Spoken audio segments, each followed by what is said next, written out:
இன்னைக்கு நம்ம எங்கே வந்திருக்கிறோம் அப்படின்னு பார்த்தீங்கன்னா, பல்லாவரம் ஃப்ரைடே மார்க்கெட் தான் வந்திருக்கிறோம். மழை பெய்யறனால மார்க்கெட் இருக்கா இல்லையான்னு பார்ப்போம்.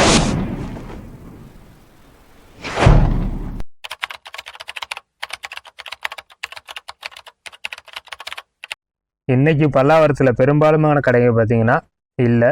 என்ன காரணம் அப்படின்னு கேட்டிங்கன்னா உங்களுக்கே தெரியும். தொடர்ச்சியாக மழை இருந்துக்கிட்டே இருக்கிறதுனால தான். போன வாரத்துலேயும் பெரும்பாலும் கடை இல்லாமல் தான் இருந்தது. இந்த வாரமும் அப்படியே தான் இருக்குது. நிறைய கடைங்க காலியாகவே இருக்குது. இது போல் நான் பல்லாவரம் பார்த்ததே இல்லை. கிட்டத்தட்ட நானும் ஒரு 5 வாரமாக வந்துட்டு தான் இருக்கிறேன். 5 வாரத்துலேயுமே இந்த மாதிரி கடை இல்லாமல் இருந்து நான் பார்த்ததே இல்லை. ஏன்னா இந்த இடமெல்லாமே பார்த்தீங்கன்னா ரொம்ப ரஷ்ஷாகவே இருக்கும். அப்படியே ஃபஸ்ட்டு எடுத்ததுமே பார்த்தீங்கன்னா ஒரு ஆர்சி கார் போட்டு ஒரு கடை ஒன்று இருந்தது.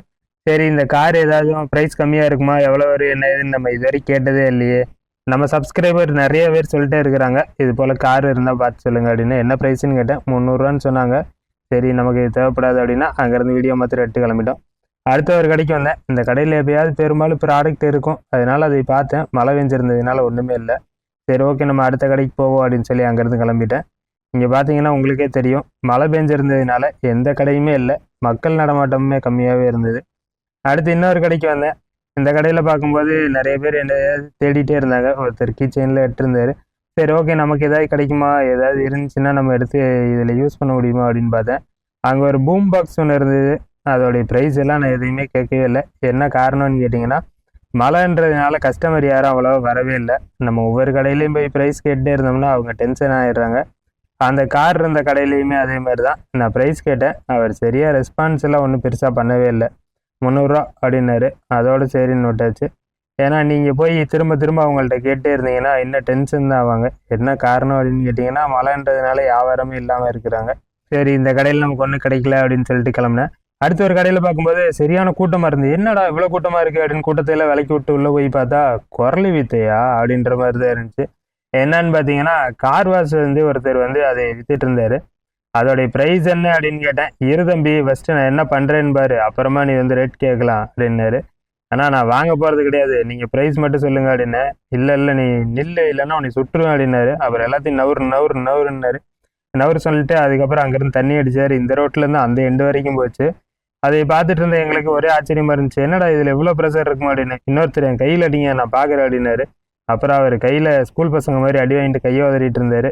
எவ்வளோ ப்ரைஸு அப்படின்னேன். 2000 சரி, பக்கத்தில் இன்னொரு கடையில் பவர் பேங்க் இருந்துச்சு. அதை பார்த்து எவ்வளோ அப்படின்னேன். 550 அப்படின்னாரு.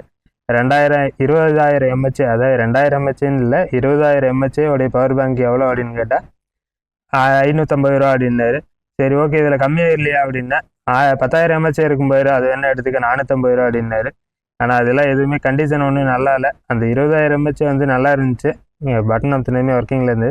பக்கத்தில் அப்படியே பார்க்கும்போது இன்னொரு பூம் பாக்ஸ் ஒன்று இருந்தது. இதில் பார்த்தீங்கன்னா 4 ஸ்பீக்கர் இருந்துச்சு. ஆனால் அதோடைய அந்த சிடி போடுற அந்த இது உள்ளுக்குள்ளே போய் செட் ஆக மாட்டேன்ருச்சு. பக்கத்தில் இன்னொரு பாக்ஸ் இருந்துச்சு. இதில் எல்லாமே நல்லா இருந்தது. இதில் நான் ப்ரைஸ் எதுவுமே அப்போ வரைக்கும் கேட்கவே இல்லை. சும்மா ஏதோ பாட்டே தான் இருந்தேன். ஏன்னா ப்ரைஸ் கேட்டோம்னா இவங்க சொல்லுவாங்களா மாட்டாங்களா அப்படின்ற ஒரு சந்தேகம் தான். பக்கத்தில் பார்க்கையில் பழைய டேப்போடைய கேசட் இருந்துச்சு. என்ன கேசட் அப்படின்னு பார்த்தீங்கன்னா ஸ்போக்கன் இங்கிலீஷ் தான். அப்போவே ஸ்போக்கன் இங்கிலீஷ் கற்றுக்கிறதுக்கு கேசட்லாம் வாங்கிலாம் யூஸ் பண்ணியிருப்பாங்க போல். இந்த மாதிரி டேப்பெல்லாம் எங்கிட்ட நிறைய பேர் கேட்குறீங்க. ஆனால் இது நான் வாங்கிட்டு வர்றதுக்கு எனக்கு எப்படி நான் வாங்கிட்டு உங்களுக்கு பார்சல் போட்டு உடையாமல் கொண்டு வர்றதுன்னு எனக்கு தெரியல. முடிஞ்சால் நான் உங்களுக்கு அனுப்பி விட்றதுக்கு ட்ரை பண்ணுறேன். இன்னொரு விஷயம் என்னன்னு கேட்டிங்கன்னா, நான் இங்கே என்ன ப்ரைஸ்க்கு வாங்குறனோ அதே ப்ரைஸை தான் நான் உங்கள்கிட்ட சொல்கிறேன். ஆனால் நீங்கள் அதுலேயுமே எங்கிட்ட கம்மி பண்ணி கேட்குறீங்க. என்கிட்டருந்து நான் காசு போட்டு வாங்குற அளவுக்கு இப்போதைக்கு என்கிட்ட வசதி இல்லை. ஒரு நாள் நான் உங்களால் வசதி ஆகிட்டேன் அப்படின்னா கண்டிப்பாக உங்களுக்கு அனுப்பி விட்றேன். பக்கத்தில் பார்க்கும்போது இன்னொருத்தர் ஏதோ பாயை தூக்கிட்டு உள்ளுக்குள்ளே கிளறிட்டு இருந்தார். சரி, நானும் கொஞ்சம் நேரம் உள்ளே போகிறேன் அப்படின்னு சொல்லிட்டு உள்ளே போய் பார்த்தேன். என்னன்னு பார்த்தா மொபைலோடைய ஒரிஜினல் சார்ஜர். இது பிராண்டட் சார்ஜர் அதெல்லாம் இருந்துச்சு. இதோடைய ப்ரைஸ் என்ன அப்படின்னு கேட்டேன். கடைக்காரரே இல்லைன்னா நாங்களே கேட்காம தான் எடுத்துகிட்டு இருக்கிறோம் அப்படின்னாரு. இது என்னன்னு பார்த்தீங்கன்னா ஆப்பிளோடைய சார்ஜர் தான். சரி, ஓகே, நம்ம கிளம்புவோம் அப்படின்னு சொல்லிட்டு அங்கேருந்து அப்படியே யோசிச்சுக்கிட்டு கிளம்புன சார்ஜர் கேபிள் தேடி வந்தேன். ஆனால் அது இன்னும் கிடைக்கவே இல்லை. சரின்ட்டு இன்னொரு கடையில் பக்கத்தில் போய் பார்க்கும்போது பழைய உடஞ்ச மொபைலில் இருந்தது. இதெல்லாம் நீங்கள் யாராவது வாங்கி சர்வீஸ் பண்ணி ட்ரை பண்ணுறதுனா நீங்கள் ட்ரை பண்ணலாம். அவங்ககிட்ட அப்படியே பார்க்கும்போது ஒரு பழைய ஸ்பீக்கர் ஒன்று இருந்துச்சு. இது என்ன ஸ்பீக்கர் அப்படின்னு பார்த்தீங்கன்னா ஐபாலோடைய தான். பட்டனில் எதுவுமே ஆன் ஆஃப் சுவிட்ச் எல்லாம் வேலை பார்க்கவே இல்லை. பின்னால் திருப்பி பார்த்தோம்னா சார்ஜர் பின்னில் எதுவுமே இல்லை. ஆல்ரெடி யாரையும் எடுத்து எங்கேயோ வேலை பார்த்துருப்பாங்க போல். அதனால் நானும் அதை அங்கேயே வச்சு போட்டு சார்ஜர் இருக்குமா அப்படின்னு சொல்லிட்டு எடுத்து பார்த்தேன். எதுவுமே நமக்கு செட் ஆகிற சார்ஜரே கிடையாது. ஏன்னா நான் ஒரு ஐபேடோடைய சார்ஜர் ஒன்று தேடிட்டு இருந்தேன். அது இந்த வாரம் கிடச்சிதுன்னா வாங்கிக்கலாம் அப்படின்னு சொல்லிட்டு பக்கத்தில் பார்க்கும்போது இன்னொருத்தர் வந்து ஜர்க்கின் ஒன்று போட்டு வித்துட்டு இருந்தாரு. எவ்வளோ அப்படின்னு கேட்டேன். 700 சொன்னார். இது வேணா எடுத்துக்க, உனக்கு 100 தாரேன் அப்படின்னாரு. நமக்கு இப்போதைக்கு ரெயின் கோட் எதுவும் தேவை கிடையாது அப்படின்றதுனால சரி நான் வரேன்ட்டு கிளம்பிட்டேன். இது பார்த்தீங்கன்னா நம்ம கிட்டத்தட்ட ஒரு 4 வாரமாக இந்த சோனியோடைய ஹேண்ட் கேமரா வந்து நம்ம வீடியோ போட்டே தான் இருக்கிறோம். என்ன காரணம் அப்படின்னு கேட்டிங்கன்னா, இது டிஸ்பிளே எல்லாம் டேமேஜ் ஆகிருக்கும், பேட்ரி கிடையாது, அதே போல் அந்த இது ரெக்கார்ட் பட்டனும் இல்லை. அதனால இது இங்கே தான் கிடக்குது. உங்களுக்கு யாருக்காவது வேணும் அப்படின்னா 2-3 பொருள் எடுத்து நீங்கள் ரீஸ்டோர் பண்ணி பாருங்கள். இது வந்து சாம்சங்கோடைய ஒரு சார்ஜரா இல்லைன்னா மியூசிக் பிளேயரில் மாற்றுறதா அப்படின்றது எனக்கு சரியாகவே தெரியல. ஏன்னா 2 பக்கமே சாம்சங் பின்னதாக இருந்துச்சு, பின்னாடியுமே எதுவுமே மென்ஷன் பண்ணாமே இருந்துச்சு. உங்களுக்கு யாருக்காவது தெரியும் அப்படின்னா எனக்கு மறக்காமல் கமெண்ட் பண்ணிட்டு போங்க, இல்லை நீங்கள் யூஸ் பண்ணிக்கிங்களான்னு சொல்லுங்கள். அதே கடையில் பார்க்கும்போது ஒரு நிக்கானோடைய டிஜிட்டல் கேமரா ஒன்று இருந்தது. இது நல்லா இருக்குமா அப்படின்னு சொல்லிட்டு பார்த்தேன். அது நல்லாவே இல்லை. என்ன காரணம் அப்படின்னு கேட்டிங்கன்னா, பேட்டரி போடுற இடமெல்லாம் வந்து உடஞ்சி போய் தான் இருந்தது. அதனால் அதே அங்கேயே போட்டு கிளம்பிட்டோம். அடுத்து பக்கத்துலேயே பார்த்தா ஒரு வாட்ச் கடை ஒன்று இருந்துச்சு. இவர்கிட்ட எப்பயுமே ப்ரைஸ் வந்து ரீசனபுளாக எச்சாவே இருக்கும். என்ன காரணம் அப்படின்னு கேட்டிங்கன்னா, இவர் பேட்டரிலாம் போட்டு வாட்ச் ஓடுற கண்டிஷனில் தான் வச்சுருப்பார். என்கிட்ட ஒருத்தவங்க சொன்னாங்க, நீ அடிக்கடி பல்லாவரம் இல்லை மோர் மார்க்கெட் போகிறீங்கள, எனக்கு ஒரு வாட்ச் இருந்தால் வாங்கிட்டு வா அப்படின்னாங்க. அது யாருன்னு உங்கள் யாருக்காவது தெரியுமா? தெரிஞ்சதுன்னா கமெண்ட் பண்ணுங்கள். நீங்கள் வேறு யாரையும் சொல்லிடாதீங்க, அதனால தான். அதுக்கப்புறம் இன்னொரு வாட்ச் பார்த்தேன். இந்த வாட்சுமே ஓடிட்டு தான் இருந்தது. ஆனால் அதனால நான் வாங்கவும் இல்லை, அப்படியே கிளம்பியாச்சு. பக்கத்தில் இன்னொரு பக்கம் பார்க்கும்போது ஆர்சி கார் ஒன்று இருந்தது. இதோடைய ப்ரைஸ் என்ன அப்படின்னு கேட்டேன். 300 அப்படின்னு சொன்னார். பார்க்குற கண்டிஷன் நல்லாவே இருந்துச்சு. இந்த கார் எடுக்கும்போது அங்கேருந்து பாக்ஸ் எல்லாம் விழுந்துருச்சு. அவர் என்னை இப்படி முறைச்சி பார்த்தாரு. சரி ஏதாவது திட்டுவார் அப்படின்னு நினச்சேன். இல்லைண்ணா சாரி நான் தெரியாமல் விழுந்துருச்சுண்ணா அப்படின்னேன். சரி தம்பி பாரு அப்படின்னாரு. நான் அதோடைய டயர்லாம் பார்த்தேன், நல்லா இருக்குமா அப்படின்னு சொல்லிட்டு பார்த்தேன். எல்லாமே நல்ல கண்டிஷனில் தான் இருந்தது. பேட்டரியுமே ரீசார்ஜபிள் பேட்டரி தான் இருந்தது. சரி இது வாங்கலாமா வேணாமான்ற ஒரு யோசனை. ஏன்னா இதோடைய ப்ரைஸ்ன்னு பார்த்தீங்கன்னா 300 இருந்துச்சு. கூட ஒரு 2 பேர் இருந்தாங்க. நம்ம எதையுமே ப்ரைஸ் கம்மி பண்ணி கேட்க முடியாது அப்படின்றதுனால நான் யோசிச்சுட்டே தான் இருந்தேன். அவங்களும் நவுந்து போகிற மாதிரி எனக்கு சரியே தெரியல.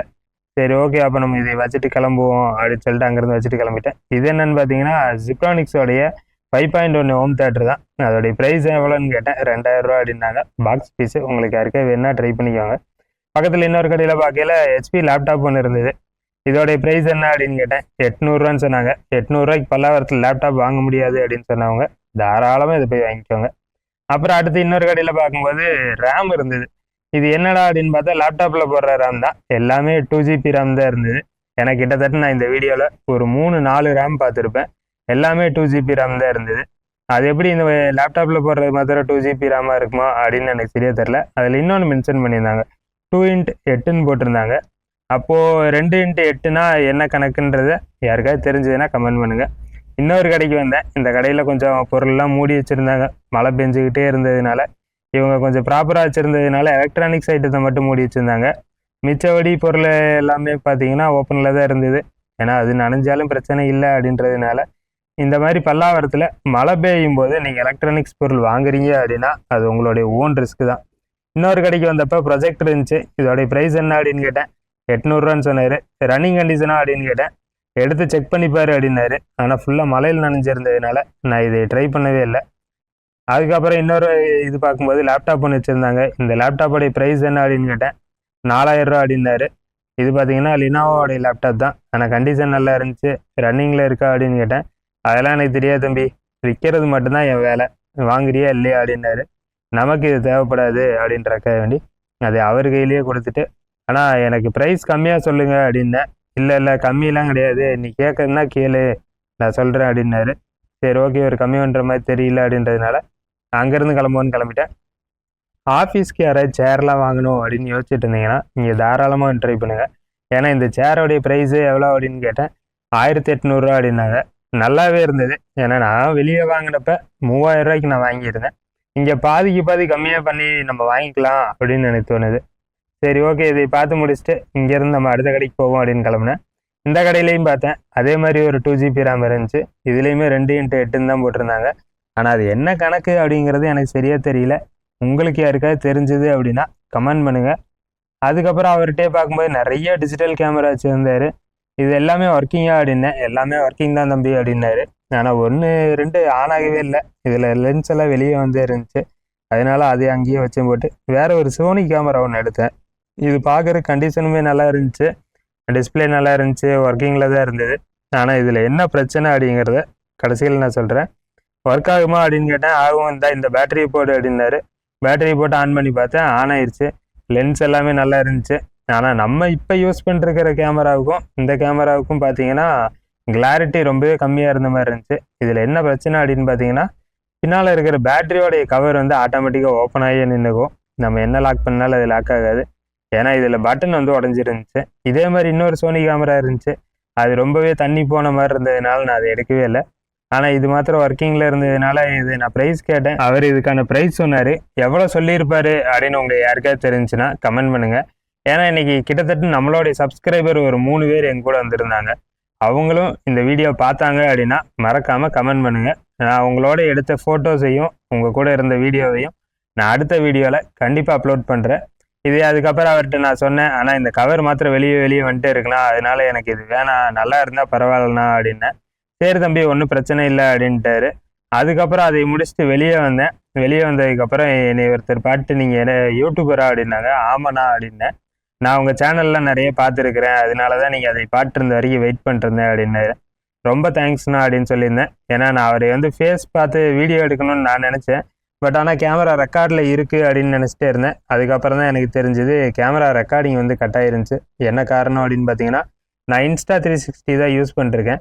அது 29 நிமிஷம் முடிஞ்சதுக்கப்புறம் பார்த்தீங்கன்னா ஆட்டோமேட்டிக்காக வீடியோவை கட் பண்ணிட்டு அடுத்த வீடியோ ரெக்கார்ட் பண்ணோம். அப்படி ரெக்கார்ட் பண்ணும்போது அதில் சார்ஜர் இல்லாமல் சுவிட்ச் ஆஃப் ஆகிருந்துருக்கு. நான் அதை கவனிக்கவே கிடையாது. அவரை தாண்டி அடுத்து ஒரு 4-5 கடைக்கு போயிட்டு வந்ததுக்கப்புறம் தான் பார்த்தேன் அவர்கிட்ட அந்த இது கட் ஆகியிருந்தது. ஸோ இந்த வீடியோ பிடிச்சிருந்தா லைக் பண்ணுங்கள். இது போல் இன்ட்ரெஸ்டான கண்டென்ட் பார்க்க நம்ம சேனலை ஃபாலோ பண்ணிக்கோங்க.